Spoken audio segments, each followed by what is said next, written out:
¿Qué tal, queridos amigos y hermanos? Dios los bendiga en Cristo y María. Quienes habla es Fray Giovanni Luicio Mas y pertenezco a la Asociación Canónica de la Iglesia Católica, Orden de los Pobres Caballeros de Cristo, con unas clases magistrales de la Escuela de Formación Teológica Permanente de la Orden de los Pobres Caballeros de Cristo.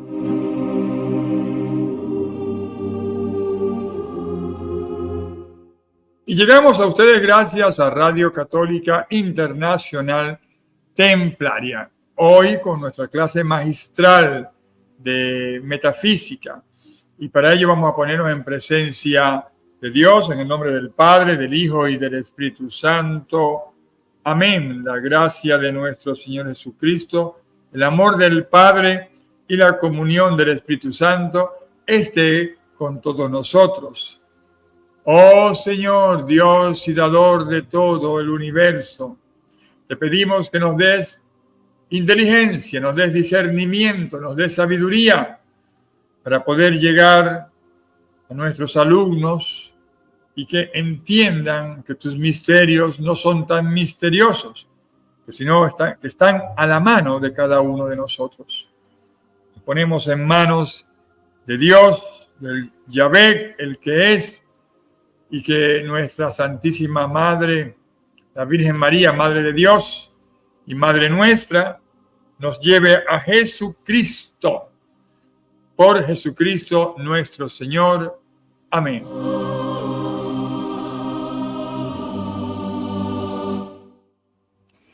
Bien, hoy vamos a dar una clase magistral sobre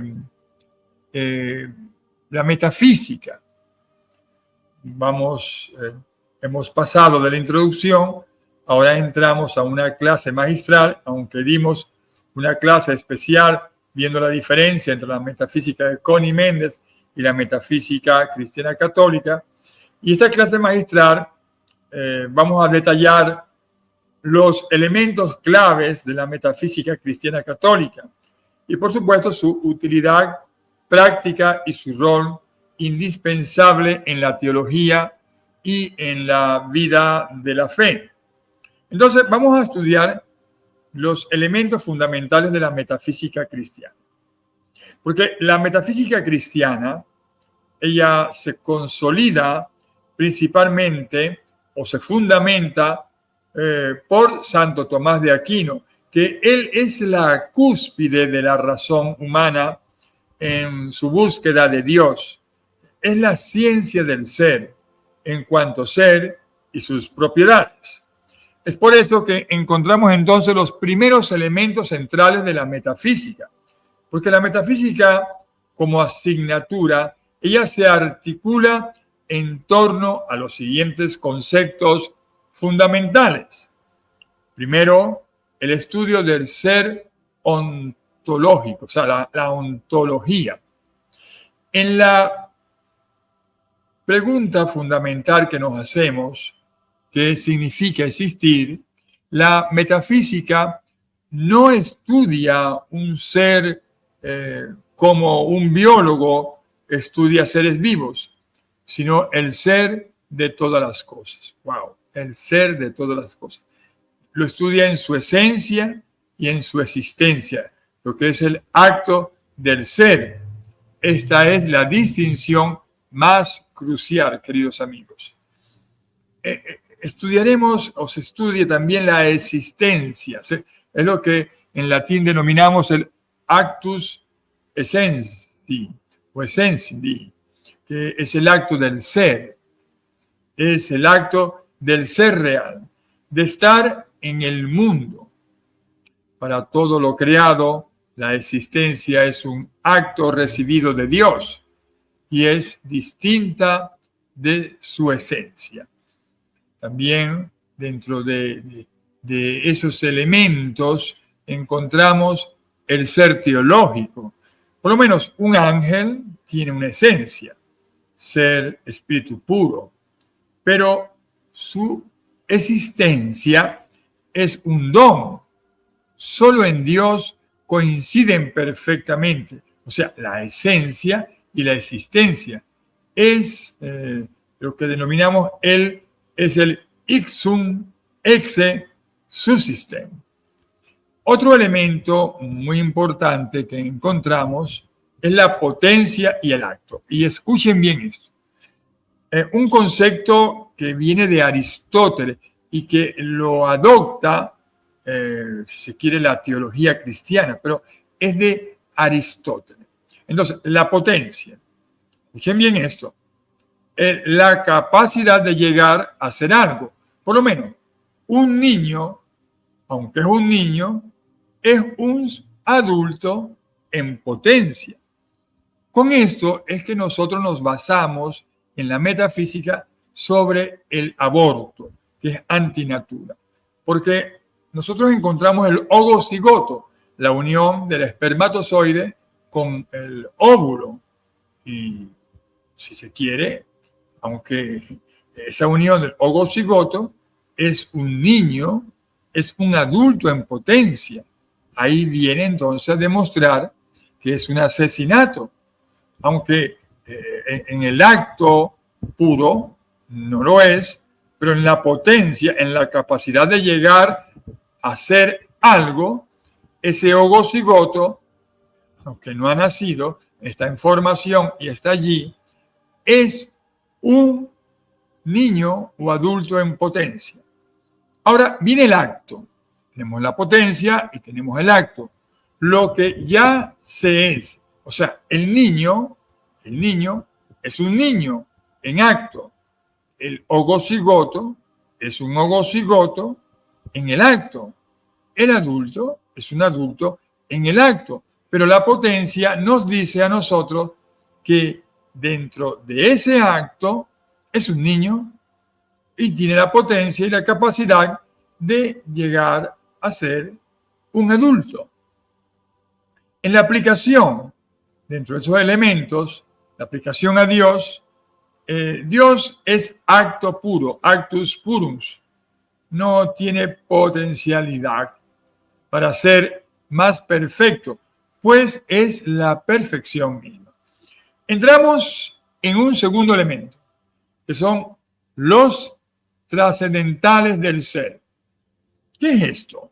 Son aquellas propiedades que son tan universales que trascienden las categorías específicas y se aplican a todo lo que existe, en la medida en que existe. Por lo menos, la unidad, el unum, todo lo que es uno e indivisible en sí mismo. No confundir con el panteísmo. Mucho cuidado, no confundir. Y me quiero detener acá, porque algunos, cuando se habla de unidad, el unum, todo lo que es uno e indivisible en sí mismo, han querido confundirlo con el panteísmo. Y acá debo aclarar esta parte, debo detenerme acá. La metafísica clásica, particularmente la tradición escolástica, por supuesto, y se habla de la doctrina del panteísmo, y no la doctrina de los trascendentales del ser, y específicamente la propiedad de la unidad, el unum, no implica necesariamente el panteísmo. De hecho, los trascendentales, ellos surgen de tradiciones filosóficas, principalmente del el aristotelismo, ¿no? Y la escolástica nuestra, la escolástica cristiana, que son fundamentalmente teístas o deidistas, no panteístas. Entonces, la metafísica tradicional, al afirmar que todo lo que es uno e indivisible en sí mismo, o sea, unidad, simplemente está estableciendo un requisito lógico y ontológico para la existencia, porque la identidad y la coherencia si algo existe, debe ser una cosa, un objeto, una idea, un ser, y no una colección caótica de partes sin relación. Si una silla es una silla, es porque existe como una unidad coherente, distinta de otras cosas.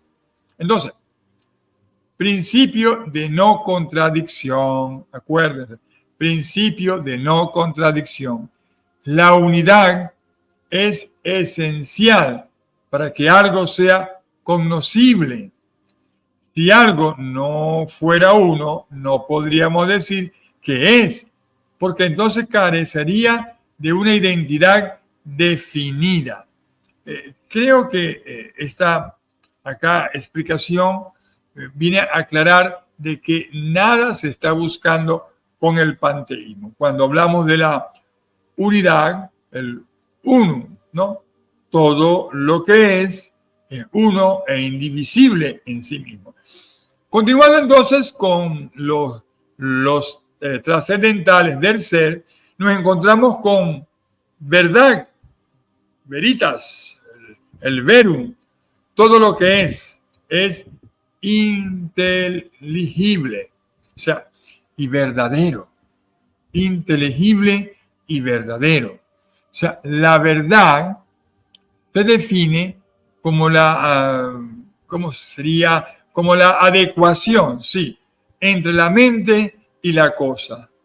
Adequatio intellectum et rei, ¿no? Y encontramos dentro de estos elementos, de los segundos elementos, de los trascendentales del ser, la bondad, el bonum, todo lo que es bueno en sí mismo, porque el solo hecho de existir, pues participa en el bien supremo de Dios. O sea, todo es bueno. Partiendo de este principio, todo es bueno. Encontramos el tercer elemento, la causalidad o etiología. La etiología o la causalidad es el estudio de las causas que explican por qué las cosas son y cambian. Se distinguen 4 tipos de causa. Está la causa material, ¿no? De lo que está hecho una cosa, por lo menos. Voy a poner el ejemplo. Me voy a detener acá. Un niño le entró, fue al famoso escultor Leonardo da Vinci y encontró un gran mármol, ¿no? Un gran mármol. Ahí no había. Y el niño le pregunta, ¿qué hay allí? ¿Qué es esto? ¿Qué es eso? Y Leonardo da Vinci le dice, mira, eso es un caballo. Pero el niño veía era un mármol. Esa es la causa material, ¿no? Pero cuando el niño regresó, en vez de encontrar un gran mármol, encontró un caballo y el niño dijo, ya entendí. El caballo estaba dentro de la piedra, dentro del mármol. Aquí se combinan 2 cosas. Podríamos aplicarlo a la parte pedagógica, que significa extraer, en este caso, extraer el caballo que está dentro del mármol que somos nosotros. Pero la causa material de lo que está hecho una cosa estaba cuando antes de ver nosotros una estatua de un caballo, vemos el mármol. Es el mármol de la estatua del caballo. Eso es la causa material. Ahora, cuando vamos a la causa formal, es lo que hace que sea esa cosa y no otra cosa. La forma de la estatua. La forma de la estatua es un caballo. Pero ¿cómo se movió? Por medio de la causa eficiente, lo que produce la cosa. ¿Qué fue lo que produjo el caballo? El escultor es la causa eficiente. Está la causa material, que es el mármol, la causa formal, que es lo que el escultor saca del mármol, que es la estatua del caballo, y la causa eficiente, la que le impulsa, es el escultor. Y la causa final, el propósito o fin para el que existe. ¿Para qué hicieron esa estatua? Bueno, qué sé yo, para decorar un jardín, decorar un jardín, una plaza. Entonces, nosotros tenemos la causa material, ¿no? El barro. Dios tiene el barro. Pero es barro. Pero al dar el soplo, viene la causa formar, lo que hace que sea esa cosa y no otra cosa. Hace al hombre y a la mujer. ¿De qué? De la causa material. Luego viene la causa eficiente, lo que produce la cosa. ¿Quién es el escultor, el creador? ¿Quién es ese? Dios es una causa eficiente. Y está la causa final, el propósito o el fin para el que existe, que es enseñorearnos en la tierra, es dar la compañía, si se quiere, a este mundo y administrarlo. Entonces, la aplicación a Dios es la causa, ¿cuál? Habíamos dicho, la causa eficiente. La causa eficiente primera y la causa final última de toda creación. Vean este ejemplo tan hermoso que hemos puesto en metafísica tomando el libro del Génesis. Ahora, vamos a encontrar nosotros dentro de estos elementos, los elementos centrales de la metafísica, y encontramos, ya hemos estudiado los elementos centrales, y ahora, ¿para qué sirve la metafísica en general? ¿Para qué sirve? La metafísica, hermanos, es el fundamento de todo conocimiento racional, serio. Todo conocimiento racional, serio. Vean cómo lo estoy diciendo. Porque ella tiene un fundamento de la ciencia. Ella sienta las bases de la realidad, que es la sustancia y la causalidad. La sustancia y la causalidad. Y esto, por supuesto, nos permite que las ciencias particulares, como la física, la biología, en fin, todas estas ciencias particulares, ellas operen con objetos definidos. ¿Para qué sirve la metafísica? Bueno, para la defensa de la razón. Ella nos demuestra que la razón humana no solo puede conocer fenómenos, sino también las verdades universales y necesarias. Sirve para defender la razón. Por eso cuando no hay un conocimiento de la metafísica, lo demás caeríamos en fanatismo, en fe, y no habría una defensa de la razón, del porqué de la existencia, ¿no? Esto es importante. Y por último, ¿para qué sirve la metafísica acá? Sería para el orden en el universo, para ordenar el universo, ¿sí? Porque ella muestra que el universo no es un caos, sino un cosmos ordenado según principios inteligibles, o sea, los trascendentales. ¿Se acuerdan en el Génesis? En el principio todo era un caos y Dios ordenó. La metafísica ordena. Dios es el que ordena y Dios es la causa eficiente y la causa final. No sé si me estoy explicando acá. Ahora, bueno, puedo, si se quiere, nosotros culminar esta clase magistral. ¿Y para qué sirve? ¿Qué utilidad para los estudios teológicos y nuestra fe nos sirve la metafísica? Bueno, la metafísica es conocida como la sierva de la teología. Es la ancilla teología. No porque sea inferior, no, sino porque le provee de las herramientas intelectuales más poderosas. Entonces, ¿qué nos sirve? Primero, para los estudios teológicos, función metafísica, uso de la teología, o sea, ¿para qué sirve? Demostrar la existencia de Dios. Y el uso de la teología católica ella proporciona las famosas vías, argumentos racionales para ascender del conocimiento del mundo creado a la existencia de un ser necesario.